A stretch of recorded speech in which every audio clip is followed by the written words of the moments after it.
Welcome everyone, and thank you for joining us today for the first episode in our webinar series, Canada's Role in Local and Global Food Systems. My name is Melanie Lance, and I am the Vice President of Agriculture and Agribusiness for BC Markets with RBC Royal Bank. As we begin today, I would like to acknowledge that UBC's Vancouver campus is situated on the traditional, ancestral, and unceded territory of the Musqueam people. Each of you are joining us today from many places near and far. I would also like to acknowledge the traditional caretakers of those lands. I encourage everyone to take a moment and situate yourselves in place. On whose territories do you currently reside? How are you accountable to the people of those lands? If you don't know whose territories you're on, we encourage you to begin that learning journey by doing some research to find out. One way you can do this is by going to native-land.ca. Personally, I myself am joining you in this virtual forum from the territories of the Coast Salish, Stolo, and Kwantlen peoples. We kick things off today with the first installment of Farm to Globe, Transforming Our Food Systems, a webinar series focusing on what has become readily apparent not only to our food systems experts, but to the general public, that our food systems need fixing. We'll be exploring the most pressing issues our food systems face today and hoping to find innovative solutions to these challenges. We'll also be focusing on the social and racial inequalities that are present in and exacerbated by all of these issues. Join us for discussions that we hope will drive action and discover what steps we need to take to transform our food systems from farm to globe. This series is presented by the Centre for Sustainable Food Systems at the UBC Farm in partnership with the UBC Faculty of Land and Food Systems, the BC Food Web, and sponsored by RBC. RBC's partnership stems from our long-standing relationship with UBC and as a founding major donor to the UBC Farm. We also provided a key grant to the Centre for Interactive Research on Sustainability, or also known as CIRS, in 2014. But most recently, we were honored with an invitation to partner with Alumni BC and the Land and Food Systems faculty in February of this year for the Future of Agriculture webinar with President Ono and our very own John Stackhouse, who heads up thought leadership at RBC. I feel truly grateful today as a proud alumnus of UBC myself, having graduated with my Bachelor's of Science in Agriculture in 2001 from the former Faculty of Agriculture. That faculty has undergone a true transformation over these past 20 years to become a world leader in research and education in sustainable food production systems. My career has been an evolution unto itself. I never imagined that with my agricultural education at UBC, I would find myself in a leadership role within Canada's largest financial institution, yet here I am. I am honored to be here today to represent RBC's commitment to community and social impact. Every day, clients talk to us about their goals and aspirations for their families and businesses, as well as for the future of the communities in which we live. We listen and learn about the personal challenges and opportunities we all face together as a society so that we can respond. But our role as a leading business and brand comes with greater expectations. People look to us to make sense of the world around them, share our views, and speak up on issues that demand leadership. There is an expectation that we understand the bigger picture, how global forces from technological disruption to climate change are having a direct impact on our lives and livelihoods. This vantage point provides us with a unique perspective on the issues that matter most to our collective future. RBC's reach and scale enable us to move together to support shaping that future. Our approach combines our collective resources, talents, and connections, and enables us to bring people together in common cause to make positive change. This includes working with our community partners, subject matter experts, and the public and private sectors to promote and celebrate inclusion and vibrancy in our communities. Our partnership with UBC is a way of us putting this commitment to practice. You can see it in how we believe that helping young people prepare to thrive in the knowledge economy is fundamental to sustaining the kind of world we want. So too is achieving the transition to net zero. RBC is actively engaged on both fronts, leading by example and investing our broad range of resources to bring about positive outcomes. We connect with young people, providing opportunities to develop skills, network, gain work experience, and more easily access mental well-being services through partner programs and RBC-created resources. You can see it in the way we prioritize clean economic growth. We have a business target of $500 billion in sustainable financing by 2025. Our significant purchasing power influences positive change to how other businesses are run, advancing priorities such as diversity and inclusion and ensuring inclusive procurement. We engage in important conversations, and by taking a stand on issues that matter and developing insights that drive debate and advance our collective understanding for a prosperous and sustainable future. And you can see it in the ways we empower and celebrate emerging and ascending artists, how we help build vibrant communities through a connection to art. We are in a position of strength to provide critical capital support through our foundation to communities and individuals when they need it the most. We've been honored to have served and supported our communities around the globe for more than 150 years. Indeed, in 2020, we aligned more than $140 million in donations to our strategic priority pillars, directing funds to local community organizations and causes in the places where we operate. The world is transforming at an unprecedented pace, impacting the places where we live and work for better and at times worse. There has never been a greater need for the extraordinary leadership to maximize the opportunities and mitigate the risks we face in our communities and across the planet.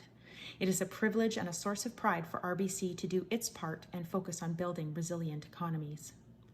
Our bank will continue to leverage our leadership and harness our resources to create meaningful value to those we serve. We are extremely privileged to have the opportunity to contribute to the efforts of educational institutions like UBC and its network of partners to foster the growth and development of a better world for all of us. So without further ado, I thank you again so much for joining us today, and we hope to see you at our future episodes in this series.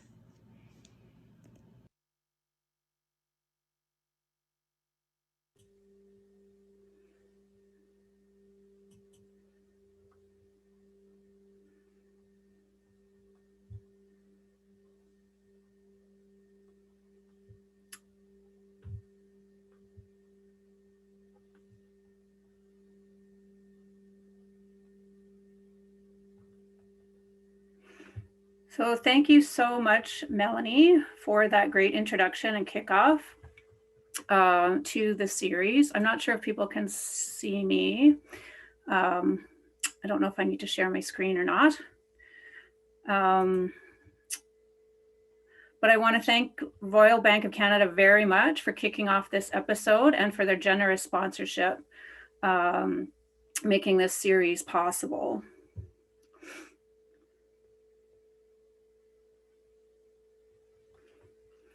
So my name is Claire Cullen, and I'm the Operations Director, the Center for Sustainable Food Systems at UBC Farm. I'll be your moderator this morning for the first webinar in our new series. Last summer, in response to COVID-19, we offered a series of webinars about the food system during COVID and beyond.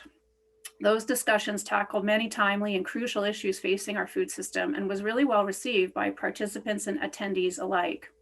Hopefully now, in 2021, in the summer, July, we're entering that beyond stage of the pandemic. And we are so glad to have the support of RBC, as well as all the participants and attendees today, as we move into this next series of important discussions about our food system. I'd like to take a moment to introduce the other hosts of this webinar series. The Center for Sustainable Food Systems at UBC Farm is a teaching and research center, as well as a local and global food hub working towards a more sustainable, food secure future. Our mission is to innovate from field to fork to achieve resilient, thriving, and socially just food systems for all. Our other host is the BC Food Web, which is a web portal project which aims to increase access and connection to current research and other resource materials.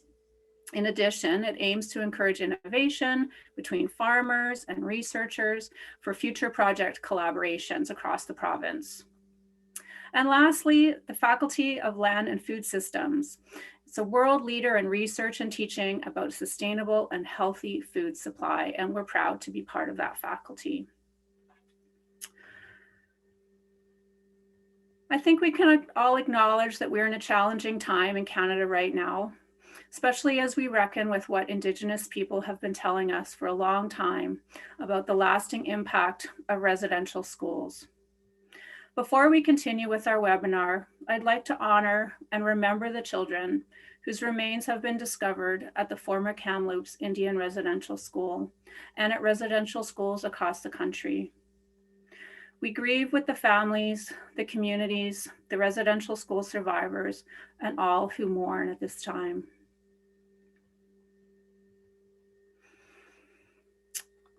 So today's webinar topic, I would like to kick us off, is Canada's role in local and global food systems. We're very fortunate to have Ione Smith and Dean Ricky Yada with us today to speak about the global and local perspectives on what we have learned from the pandemic and what we need to do moving forward. So just a quick bit of housekeeping. After each panelist gives a brief presentation, we will then move on to the Q&A portion of the webinar. If you have questions for the panelists, please navigate to the Q&A tab at the bottom of your Zoom control panel and share those with us. Also, feel free to upvote others' questions by clicking on the thumbs up symbol. And if you'd like an opportunity to chat with other attendees, the chat feature will be available. However, inappropriate and offensive comments will not be tolerated, and anyone engaging in this type of activity will be immediately removed from the webinar. So we hope that it's a respectful and engaging chat. And lastly, in the Zoom world, we ask that you bear with us if there are any unexpected technological difficulties or distractions. I specifically told my 18-year-old son to not knock on my office door. So, first up for our presenters, we have Dean Ricky Yada. In 2014, Professor Ricky Yada was appointed the Dean of the Faculty of Land and Food Systems at the University of British Columbia. Prior to coming to UBC, Dr. Yada was at the University of Guelph, where he held numerous leadership roles, including the Assistant Vice President of Research, Canada Research Chair in Food Protein Structure, Scientific Director of the Advanced Food and Materials Network, and founding member of the Food Institute. He is currently the North American editor of Trends in Food Science and Technology, as well as serving on the editorial board of several journals. His areas of research include the structure and function relationship of enzymes, aspartic proteases specifically, and carbohydrate biochemistry as related to nutrition and food quality. Ricky is also currently serving as the interim academic director for the Center for Sustainable Food Systems, of which I am a part, and we really appreciate his leadership and engagement with our work at this time. With that, I'll hand it over to Ricky to discuss some of his observations about our global and local food system and the agri-food system as a result of COVID. Over to you, Ricky. Well, thank you very much, Claire. And let me start off by also acknowledging the tragedies that we saw in London, Ontario, and at the various Indian residential schools. Our thoughts and prayers are with those respective communities. It's a real privilege for me to be part of this initial webinar series, so thank you very much. And I also want to thank Royal Bank again for their kind support of this webinar series. Let me start to share my screen, and Claire, I wasn't sure if you were actually referring to me as that technological challenge. Just turning on a computer for me sometimes is a challenge.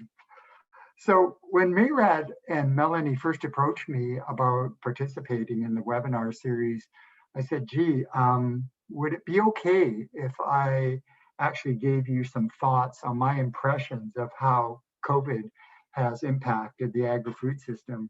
So I came up with this very original title, and I should put a year and a half in reflection now.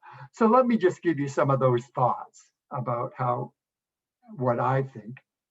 What has happened. And I'm trying to, I think we have a bit of a lag here in the, okay, there we go. So at the start of the pandemic, the observations were people just scrambled. What are we going to do? We're going to be locked down. And so I saw that happening. We saw lineups at a variety of vendors, whether it be a grocery store or a Canadian Tire. And that was so new to many of us. We saw shortages. And the interesting one was toilet paper and paper towels. So you could go to the store when you got in, and those shelves were completely empty. Those shelves which had flour were completely empty. Those shelves that had yeast, completely empty. And that really identified for me issues with regards to supply chains. So in addition to seeing those products not on the supermarket shelf, we saw surpluses of certain commodities, agricultural commodities. There were, I guess, stories of milk being dumped because they couldn't use that milk. There were potatoes that were being plowed into the ground as expensive fertilizer because the potatoes couldn't be processed. Why was that? Well, it's understandable because many of our food services were shut down, whether that be restaurants or institutions or fast food outlets, which are a huge user of things such as milk. And I didn't realize how important those little creamers or those little containers that have milk or cream in were to that supply chain. And that identified for me some research opportunities, and I'm going to talk about that. Well, I've already talked about waste. And while so many of us are wanting for food, you know, we had these situations where food was being dumped. And so that was a pity, a crime, whatever word you want to use. But I think what it did do was stimulate research to look at alternatives on how we could actually utilize that food. So during the pandemic, what happened? Well, I guess we're coming out of it, but during the, I guess, heat of the pandemic, there was this wonderful observation of the discovery or rediscovery of cooking. So many of us went back to looking at a cookbook, and you know, for me, the one that I go to a lot was The Joy of Cooking. And you know, it's simple, it's understandable to me, and it's easy.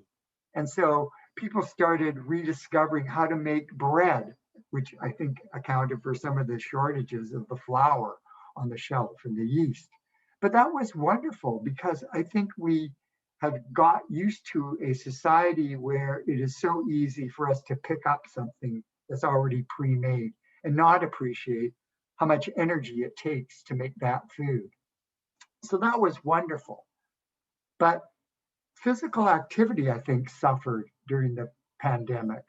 So I have COVID-19 here, and I heard somebody in jest say, "What does the 19 stand for?"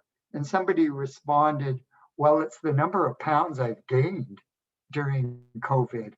And I looked upon, you know, certain people and they go, wow, actually physical activity is so important for us to be part of our lifestyle. We got adapted to online things. You know, I think a comment that was made by a person was, I used to binge watch during the holidays. I think I've seen every series that I wanted to see on Netflix. But in the academic world, we went completely online, and students got used to actually taking courses online. I'm not sure professors are still very comfortable with doing complete online because we do miss that face-to-face interaction, engaging people's body language to see how effective we are. The other part, and I think this is the last two bullet points, is the isolation and boredom and the real need for physical interaction. I often said, gee, it'll be interesting when I get to meet people in 3 dimensions rather than 2 dimensions. And I don't know if I'll be able to recognize people in 3 dimensions. Hopefully, we're going to get back to that as of July 1st, and we're starting to see it now happen. Well, what were the lessons learned and opportunities? Well, we're still learning. I think COVID, as bad as it was, highlighted for me was the importance of local food and the issue of food security. You know, I think, you know, we're blessed in Vancouver to have so many local farmers markets, which they themselves were subject to physical distancing requirements. So you saw huge lineups there. But we're blessed. We have the UBC Farmers Market, but there's a farmers market at Trout Lake, at Little Mountain in Kitsilano. And please celebrate those farmers markets with the growers that participate. You know, those are our bread and butter people. So please do that. I put global food supplies because I'm worried that with the next challenge, and I don't think I'm naive enough to think that there won't be future challenges, that the global food supply system that we've got so used to, if borders close, we won't be able to utilize those foods. And I think back to my grandmother and my mother, who actually took what we got from the garden and processed it in the simplest way, freezing and canning. And so that leads to the second bullet point, the importance of food processing to actually preserve products that would allow for an extension of availability. So that's something that was really highlighted for me. The nexus of food, diet, health, and exercise I've talked about. As much as we rediscovered food and cooking and culinology, please remember to get some exercise too, because it's an energy in, energy out scenario for us. Resiliency, I think we've shown great resiliency, and thank goodness we have some very creative individuals who have adapted and shown us how to adapt to various challenges and opportunities. Well, the opportunities that I've identified in previously is new research. How can we develop new technologies, new knowledge around preservation? How can we actually address things such as climate change and the kind of products that we will need to grow in a new climate? But I think we're all recognizing the importance of masks and the importance of vaccination. So hopefully we can't mandate mandatory mask wearing or vaccination, but it sure has helped in reducing the number of incidents. So coming out of the pandemic, I put the simple line, life will be different. If we think we're going to go back to the scenarios of pre-COVID, I'm not quite sure we will. I think there will always be a new sensitivity to the safety of our fellow human beings. So be careful out there. So I'm cognizant of time, but I did want to thank Royal Bank again for the support of this webinar series. I want to thank the staff at the Center for Sustainable Food Systems. I'm very blessed to be the interim director, and they're a wonderful group of individuals, superb individuals. I want to thank Mayrad and Melanie for organizing me, but finally, I want to thank those people who are attending today's webinar. So with that, Claire, I'll turn it back over to you, and hopefully I've kept within my time limit, and I'll stop sharing my screen and we'll turn it over to Ione, I guess, via you. Great. Thank you so much, Ricky, for an interesting presentation and a great recap on what I think we've all been through in the past 15 months or so, and some insights into the impacts going forward of that. So thank you.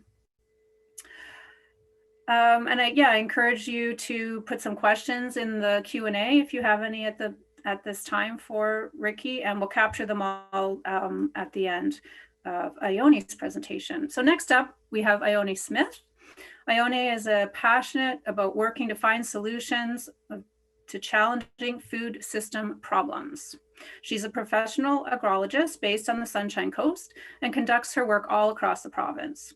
Ione is the director of Upland Agricultural Consulting with a background in community engagement and agricultural planning and land resource science. Ione brings over 16 years of extensive experience in developing recommendations and policies that will improve farm viability and food production through strategic stakeholder engagement processes. She has built a career on developing innovative agriculture and food security plans for local government, agricultural climate change adaptation and mitigation research for government and non-government agencies alike, and business plans for individual farmers. I'll now invite Ione to share with us her thoughts on our provincial and local food system, specifically thoughts on climate change adaptation and land use planning for farmland protection. Ione, over to you. Thanks very much, Claire. I'm just going to share my screen here. Okay. Thanks for having me. Thanks everybody for attending today. I'm speaking to you from the traditional territory of the Shishla First Nation here in Seashelt on the Sunshine Coast. I'm a big fan of the Faculty of Land and Food Systems, having graduated with my master's from the RARES program under the supervision of Dr. Hans Schreier back in 2004, which is a long time ago now, and was also involved in the initiative to protect the UBC farm back in those early years. So I'm really pleased to see how it's evolved today. So thanks for inviting me. I do want to start off by acknowledging that these are dark days for our food system. Our rangelands are on fire, our orchards are scalding, and our oceans are boiling. And I do believe that we are at an inflection point as to how climate change is impacting the food system here in North America. And it's with that backdrop that I'll be making my remarks today. And despite this anxiety and fear, I do hope to leave you all with a sense of some hope and some optimism as well. First, let's just take a step back and consider what a food system is. I really like this diagram, which was developed by the Central Okanagan Food Policy Council. While there are lots of food system diagrams and models out there to describe the elements, and they all do that somewhat differently, the core ideas are largely consistent. A food system consists of the many interrelationships involved, from the external environmental influences like soil, water, and climate, to the growing, the cultivating, and raising of food, processing, distributing, marketing, selling it, eating it, and of course, dealing with the waste involved. Food systems exist and intersect across local, regional, provincial, national, and of course, international scales as well. The lenses of sustainability and social justice can be incorporated into each element of the food system, and sustainable and socially just systems tend to have characteristics of resiliency, as Ricky mentioned, inclusivity, ecologically beneficial or regenerative practices, and fair wages for all who are involved. But like a family or a community based on interrelationships, a food system works best when those relationships are healthy, when they're built off of trust, and when one is not being exploited for the benefit of another. And just like other relationships, when that balance is upset or when the power dynamic is imbalanced, disorder can arise. This can happen at the global or at the local scale of the food system, or really anywhere in between. Consider this example of inequity within the food system. In the yellow and orange map, we see the share of total consumer expenditures spent on food across select countries.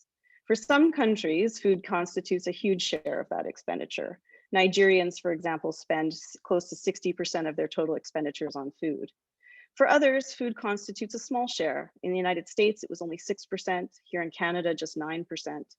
And that's the global picture. And in that context, Canadians sound like they're doing pretty okay when it comes to food accessibility and affordability. But if we zero in, we see that the global is local and the local is indeed global.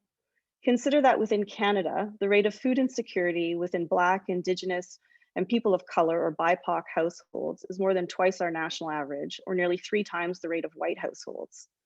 So these patterns are at the global level repeat themselves down to the local level and were amplified during the COVID-19 crisis. As we move into a post-COVID world, intentional recovery of the food system is required. There are opportunities to put ourselves to the task of rehabilitating our food system, both professionally and personally. To right the ship or to improve the food system relationships post-COVID, I believe we need to follow 3 or possibly 5 new R's. These are reconciliation, resilience, and regeneration, and ideally also some forms of redundancy and radicalism. And I'm going to talk about each of these 5. Reconciliation with Indigenous communities requires coming to terms with the past, working together on a path forward to decolonize our food system. At the federal level, the Government of Canada's Food Policy for Canada does commit to advancing reconciliation with Indigenous peoples by building new relationships based on respect, partnership, and supporting strong and prosperous Indigenous food systems as defined by the communities themselves. Within the food system context, it's important to recognize the generational pain that was caused by the residential school system. What's sometimes less known and understood is that some of those traumatic relationships with food that residential school students were confronted with included being denied food when hungry, being forced to work as labor in what were known as school farms, and also being made to witness most of the food being sold off-site as a form of revenue generation for those schools. One can only imagine the emotional and physical pain and suffering this relationship with food caused and continues to be felt with Indigenous communities themselves. And yet, despite a traumatic past, decolonization opportunities for Indigenous communities abound. The photos here on the right are from Cullen, or Mosquito Garden, which is a new farm located east of Pemberton on Lilwat First Nation lands near Mount Currie. This new farm has been developed to create a revenue stream for the community, to employ community members and deliver healthy, fresh food to families. Their Veggie Box program is a social enterprise that provides a portion of the production of the food back to the community. The journey of developing this farm involved a lot of planning. It involved support from chief and council. The community lands within the reserve have been provided at no cost. The farm implementation and business plans were completed during multiple phases of research, engagement, which included a crop feasibility analysis, business planning, and finally an overall implementation strategy. And critical to its success are the people. Pictured at the right is Shannon, the farm manager. If you're in Pemberton and you're able to go to the Pemberton Farmers Market, make sure you say hi to her. So this is just one example of some hopeful, progressive and positive impacts of decolonizing the food system that can arise. The second R is resilience. We know that with the impacts of climate change, greater threats to our food system are coming. This may be extreme heat, like what we just saw this past week, floods, droughts, windstorms. Some of the headlines in the last week alone have been apocalyptic. Cherries cooking on the trees, mollusks spoiling in the sea, Manitoba declaring a state of agricultural emergency, ranchers in Alberta considering selling off their herds because they may not have enough water to give their animals to drink. And these are all anxiety provoking for all of us. The good news, though, if we can call it that, is that British Columbia is a climate change adaptation and emergency preparedness leader. We are home to some fantastic research and thought leaders like ACARN, the Agricultural Climate Adaptation Research Network, or the Climate Agricultural Initiative of BC, which not only develops strategies, but also conduct extension and outreach to ensure that the implementation is happening. At the national level, new groups like the Farmers for Climate Solutions are coming together with federal funding to look towards low carbon and climate friendly farming solutions. A lot of this funding has been coming through a post-COVID recovery plan at the federal level as well. The third R is regeneration. The ecological values of farmland in BC stand out at an international scale. You'd be hard pressed to find other agricultural regions in the world that overlap so richly with areas of high ecosystem values. Riparian areas that serve as important habitat for birds, invertebrates, pollinators, and small mammals, and protect our water quality and our water quantity. These abound throughout most of the Fraser Valley, the Kootenays, the North Okanagan, and Vancouver Island. Our grasslands, particularly in the Southern Okanagan, the interior, and the Cariboo regions, play an important role in soil health and are dependent on larger herbivores such as cattle. These fields and rangelands provide ecosystem services, which are outputs, conditions, and processes of natural systems that directly or indirectly benefit humans and enhance our social welfare. These ecological services include clean air, clean water, flood mitigation, climate adaptation, carbon sequestration, species at risk habitat, and the list goes on. Despite the ecological, cultural, and economic importance of these services, however, ecosystems and the biodiversity that underpins them are still being degraded and lost at an unprecedented scale. And one major reason for this, of course, is that the benefits aren't captured in our conventional market economics. Farmland Advantage is a made in British Columbia payment for ecosystem services approach, which compensates farmers for their critical role in this land stewardship. The project helps farmers identify their natural values, which can be protected and enhanced, and develops recommendations and plans to preserve them. These plans can include actions such as water or stream setbacks, strategic fencing, reforestation, and rangeland enhancement. Farmers then carry out the recommendations, and the Farmland Advantage program pays them and provides compensation based on the successful implementation. The fourth R is redundancy. And this is one that I have slowly come to appreciate over the years. This is the part of the presentation where I tell you it's okay to enjoy strawberries from California, avocados from Mexico, or even blue cheese from France once in a while. We can have the most locally robust food system, and it could still fail. It could fail due to ecological or economic catastrophe, and it certainly was tested under COVID. The idea of redundancy allows us all to rely on each other a little bit at a global level, keeping the doors open, so to speak, and the trade relationships alive, which is what Ricky, I think, was pointing to as well. So if something were to happen in our own backyard or hinder our ability to feed ourselves, we could rely on friends and neighbors in other parts of the world to feed us. This map of BC was taken from the Metro Vancouver Food Flow Study, which was released last year, and it examined exactly where our food in BC is coming from. Of the nearly 5 million tons of food consumed in British Columbia, which is about 1 ton per person, by the way, roughly a third comes from within the province, a quarter from other parts of Canada, and the balance from international sources. Can we do more to build up food production in BC? Of course we can. And that would benefit our food security, our food sovereignty, and of our community economic development, of course, too. But I would also submit that at some level of dependence on these regions is not a bad thing, and that we can all benefit from further developing these relationships, which we may need to rely on from time to time. The last R is the most fun one, radicalism. Radicalism can take on lots of different forms. It doesn't always mean protesting in the streets or writing manifestos or signing petitions. There are both personal and professional ways to be radical. Maybe you work on local government planning projects like I do, and you intertwine fairly progressive policy statements and zoning bylaw updates into the deliverables. A nerdy method of being radical, I confess, but at times equally effective. Or maybe you're being radical with your pocketbook, putting money where your mouth is and supporting agriculture and food businesses that align best with your own personal ethics. Maybe you've taken the leap into the world of entrepreneurialism and have started your own food business. Whatever it is, find your radical self and get out there to make sure that you're helping to manifest the changes to our collective food system that you envision. In closing, coming out of COVID, there's no one quick fix to get our food system righted. However, I believe that those 5 R's can be used as a compass and help to get us to move in the right direction. In many ways, this is going to involve going back to basics without romanticizing our history. There's a lot of discussion lately around industrialization of agriculture, the need for more technology to build jobs and boost our food system. I don't think technology is going to fix this. In many cases, the industrialization and technology that created climate change emergencies and COVID emergencies are to blame. The most sophisticated agricultural technology that I can think of is healthy water and healthy soil.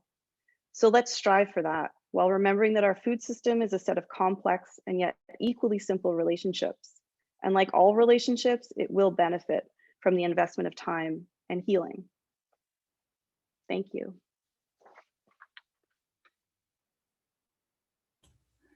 Thank you, Ione. That was a really wonderful presentation, and I'm really happy to hear that working on policy could be considered radical, because one of the hats I wear, I'm on the Vancouver Food Policy Council, and we think of our work advising City Council on food policy as radical, but it isn't always stated that way. So thank you. That's really nice to hear.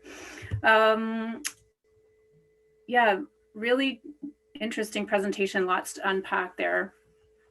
The other thing about radical, as well as whenever we kick off the season at the UBC farm, I like to share with staff that I think the way we're growing food and behaving at the UBC farm is a radical and political act, the way we choose to grow food. And so I think just want to reiterate some of the elements that you said there, like the choices we make around how we grow food, where we spend our money, that kind of thing, I think can all be contributors to the food system and moving in a positive direction with the food system. So thank you for that.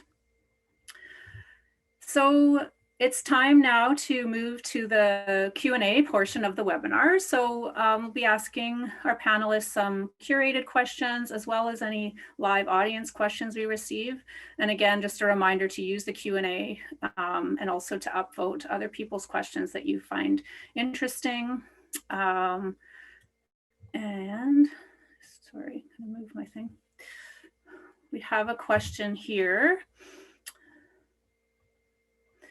So and maybe this could be for both Ricky and Ione. Where do you see the fight for racial justice happening in the food system, and where does more work need to be done? Who would like to start with that? I don't mind taking a stab at that. Great. I think really all aspects of the food system are entry points for decolonization and tackling some of the racial inequities that exist. That can be as simple as land ownership. I mean, we really don't see a lot of farmland that's owned by non-white, non-colonial settlers for the purpose of farming. So I think it can start basically there. And then moving into, getting people who are from racialized backgrounds into agri-food businesses, making sure that there's mentors available at every step of the way. And then of course, as I pointed to in the earlier part of my presentation, just looking and tackling food security at a household level. And really that's where some of those issues start to also really come to the fore. Yeah, Claire, on this one, maybe I'll take a bit of a nutrition slant, but, even Canada's food guide, I don't think actually recognizes the ethnic diversity of the makeup of Canada. It's still very much, white bread, that kind of notion.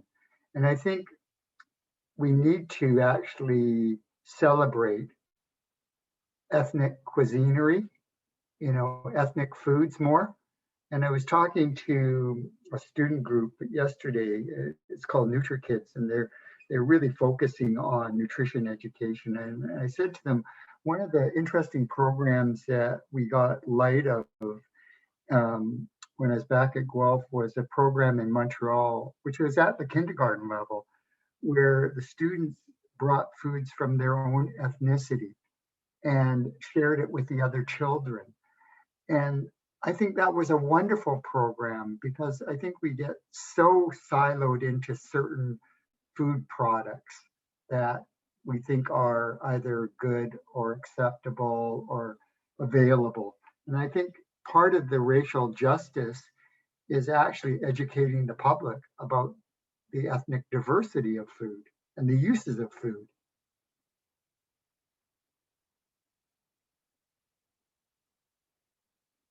Oh, Claire, I think you're There we muted. go. I'm muted. Sorry. Yeah, thank you for that.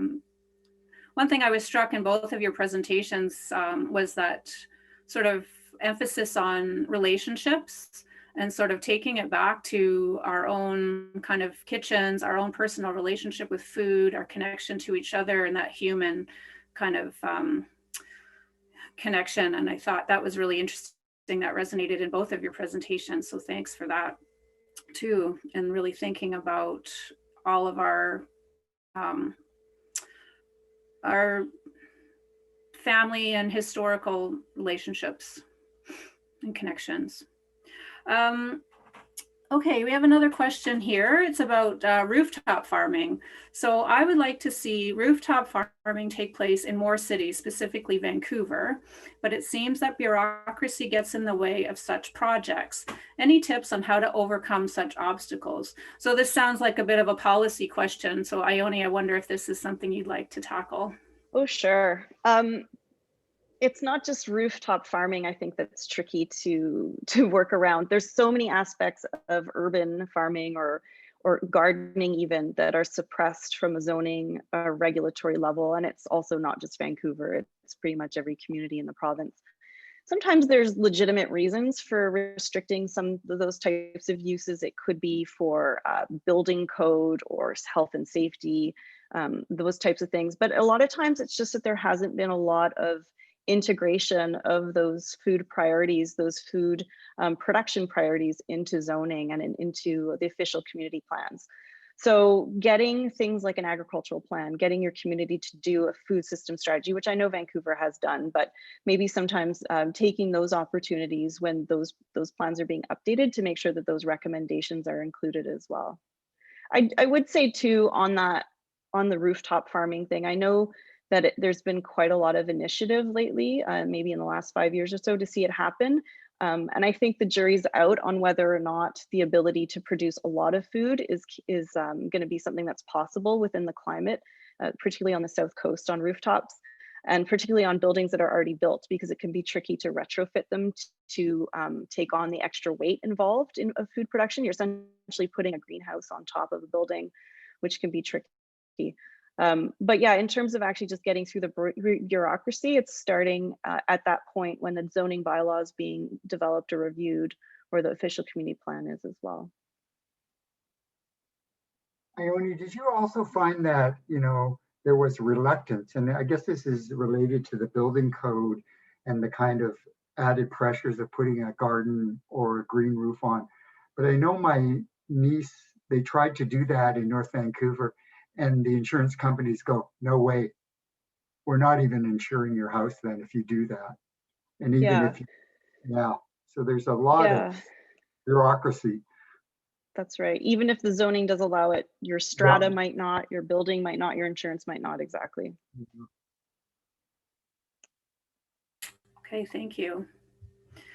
I have a quick question, or maybe it's not a quick question. I liked your slide, Ione, about redundancy and the notion of, yes, it's important to grow our own food, but to have those backup systems in place just in case. And I'm wondering if you feel there's a role for policy in some of that, like sort of really digging down into like what percentage of food we should be able to rely on to come from BC versus what amounts we would expect to come from outside, and whether there's a policy role to play there.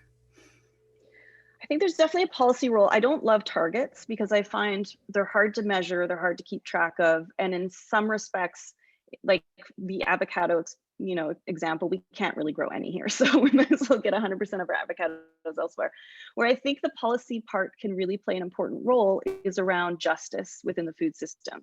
So if we are going to presuppose that we are going to get our avocados from another country, can we put some policy and governance pressure on things like fair wages, on how those farm workers are being treated, and so on and so forth? Can we be essentially an ethical food purchaser at the Canadian level, at the British Columbian level?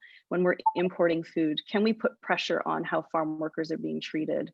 And also the ecological stuff, right? Like if we're not in charge of where the food's being grown, we don't necessarily know how what practices environmentally are being used to produce that food as well. So that's where I see the leverage points, is really putting pressure on the justice and ecological sides, less so on like putting the targets to specific food types.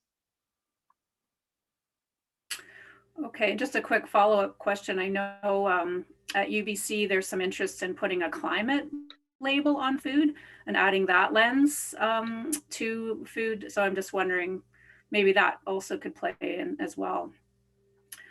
I won't keep asking the questions. We do have another one here. So, and it's along the same lines. So is it at all possible for us to transform our food system with actions on an individual or even organizational level, or will real change only be effected through government action and restructuring? Ione, maybe we'll start with you and then Ricky. Sure, and I just saw Olga's question. Hi, Olga. I haven't seen Olga in a long time. And I think that's kind of similar as well. I think it has to come from all sides, and I don't think any of it's going to work if everybody's not on board. So for example, if we just try and get the individual consumer or individuals to try and do all the work, there's certain things that can't be done unless government's on side, right? And unless certain policies are enacted or regulations are providing that sphere for the change to occur. On the flip side, government can't do all the work either. There has to be, and because we're a capitalist society, there really has to be this consumer-driven approach to making these changes happen as well. So putting your dollars where your mouth is, so to speak, making sure that you're making those purchasing decisions. And it's exhausting, and trying to do your research, it's hard, and we don't necessarily even all have the time. But I really think voting with our dollars is one of our strongest capabilities for making change happen. Yeah, Claire, I would voting. But I'm also a strong believer of baby steps, and it always starts with an individual. And, when I helped out with heart and stroke, I often said to the group, it's not the amount of money that you donate, it's the fact that you think of us as an organization which is near and dear to your quote unquote heart. That's important. So I don't want to have individuals feel like they're in a hopeless situation trying to move the mountain, because it does start with individuals, and hopefully it then cascades. Great, thank you. Catherine Chiba, sorry if I'm pronouncing your last name incorrectly, Catherine, has a question, and maybe Ricky can start with you on this one. I know of some initiatives that would like to make the argument that there are better health outcomes for people if they connect with local food and local food suppliers. Are either of you aware of evidence or work that supports this? I think it's a question that's being looked at by a number of jurisdictions. I think it's always good to support our local food supply, right? And the challenge is, though, I think, is, the costing of food, right? And so the dilemma in food is always, how do you get healthier choices to the people who need it in an affordable price structure? And that's always been the challenge. I think, fresh products from the Fraser Valley, for argument's sake, if you take a look at the nutritional value of those products that have been freshly picked, there is no doubt that the nutritional content is better than those products that may have been transported from various regions where they've gone through some heat shock. And as a result, that heat has decreased the nutritional value to some things such as vitamin C, which is very, very heat label, and some of those things. So I would say, yeah, there's great evidence that local fresh is better in nutritional quality than things that have been transported. You go to the store and there's things that you go, oh my God, why are they still on the shelf, right? Okay, thank you. I have another question here, and I think it just disappeared off my chat. Hang on. I think this is made probably for Ione. So it's Talia Dyer, and she's joining us from Ontario.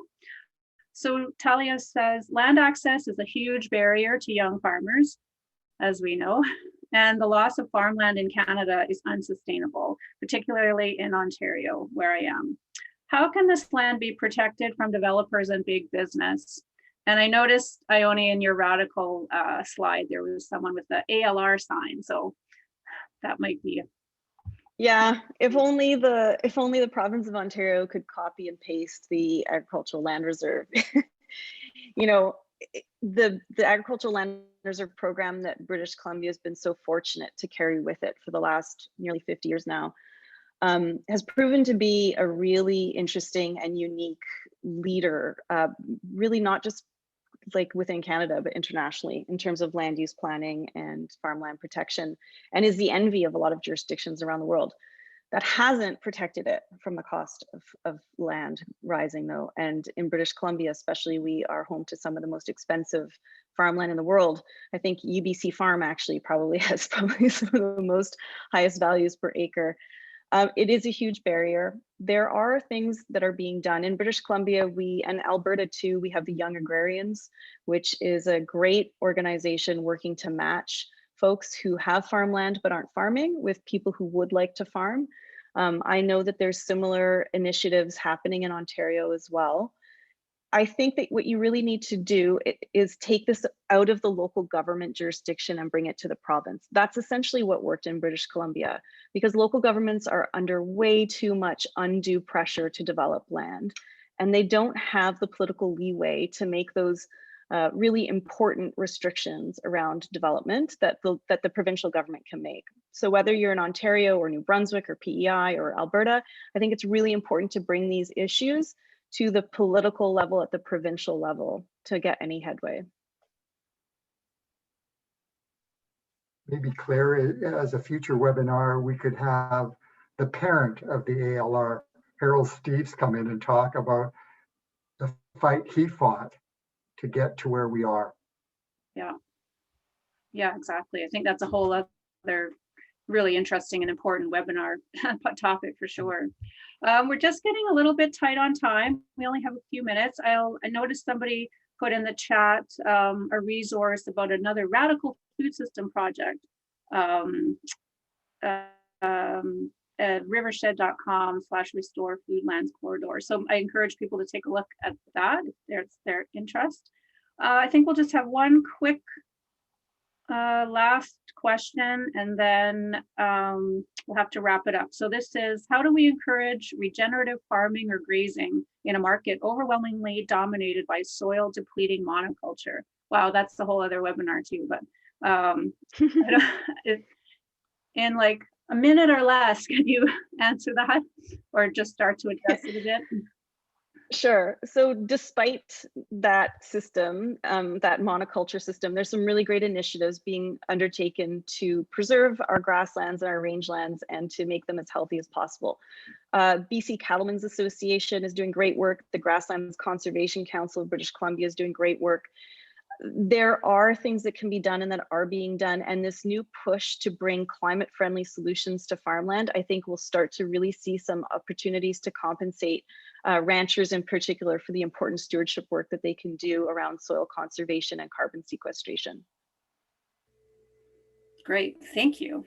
Great. Claire, the short answer is speak to Sean Smuckler. Yeah, yeah, speak to Sean Smuckler for sure. Yeah, so I would say, shameless plug, the Center for Sustainable Food Systems and the associates are doing a lot of work around this. And so if you are interested in learning more, you can go to our website. It's ubcfarm.ubc.ca, and you can look under our research tab, and you can find out about a lot of the work that's being done in these areas around land and organic and that kind of thing. Lots of interesting topics. So I encourage you to take a look at those resources. And I'm sorry, we're going to have to just kind of wrap it up now, but I thank you so much for all the great questions. And I know that there were many unanswered questions. We thank all of you for sharing. Oh, my Google Doc just disappeared. Sharing your time with us, and just keep an eye out for a follow-up email, which will address some of the questions and share resources of what we learned today. So I want to give a big thank you to our presenters, Ricky Yada and Ione Smith. I think that was a really great conversation and a great way to kick off our new series. Behind the scenes, I want to thank Melanie Cooksdorf, Jessica Lattis, Mairead Norton, and Anisha Sandhu, who helped organize the series and are doing all the tech and everything in the background, so thank you. I noticed that Joel Lyman says, stay radical, Ione and Ricky, so I want to shout out to that. So next week, we have our next episode in the series, so it's called Order Up, How Restaurants Have Adapted to the Pandemic. So that's on July 15th from 12 to 1:30 p.m. It'll be a little longer session next time, so we encourage you to join us for that one. And then let us know what you thought about this webinar. You'll be directed to a short survey about the session after the webinar, and we'd really appreciate your feedback. And also feel free to visit us. Oh, I mentioned this already, ubcfarm.ubc.ca. So thank you so much for joining in, and we look forward to continuing this discussion about our food system. So thank you so much, everyone, for participating today. Thanks, everyone.